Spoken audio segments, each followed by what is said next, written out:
Hortensia was the daughter of counsel and advocate Quintus Hortensius Hortalius. Hortensia is better known as Hortensia the Orator. Hortensia was born at around 70 through 60 BCE and grew up in luxury. She was raised on a villa set atop a high hill with her father. Being among the aristocracy, Hortensia was tutored as a child, learning about Latin and Greek literature, as well as music and history. It was during this time her tutors discovered her natural talent for speaking, most likely inspired by her father's career.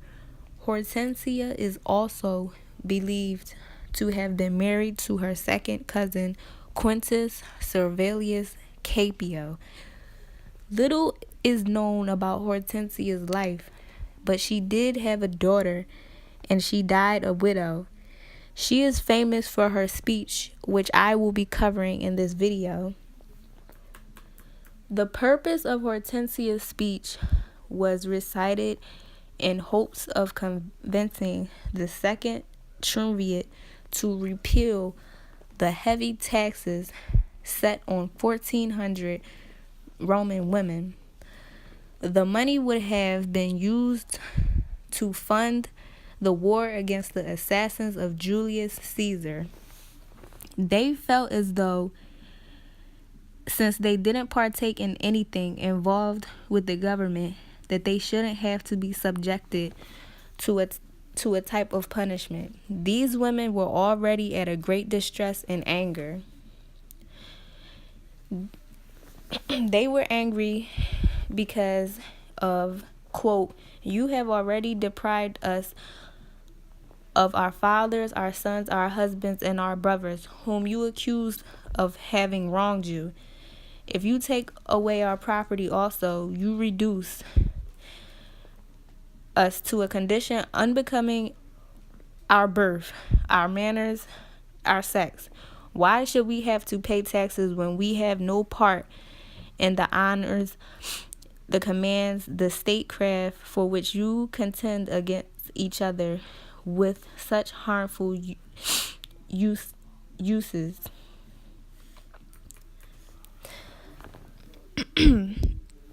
They wanted them to hear their point of view because they didn't agree with how they were about to be treated. A simple reach out to the higher power without the use of violence. Also, they think it would be more justifiable if they weren't forced to pay those taxes. They'd rather it be optional, if anything, to an unfixed price. They mainly don't want to pay because they feel the war is pointless.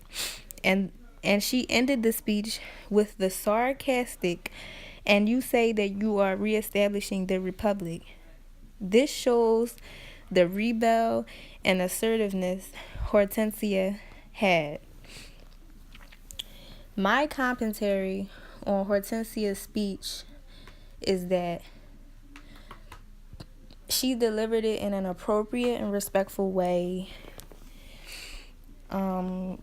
They were like already living in Roman times, and she gave her opinion and the opinion of other females, but at that time it wasn't really acknowledged back then.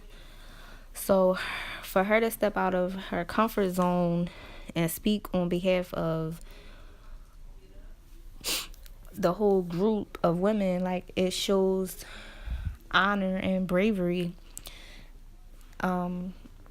Comparing her to myself, I probably wouldn't have been so friendly and understanding about the situation, but she chose a mature route to speak her mind instead of violence.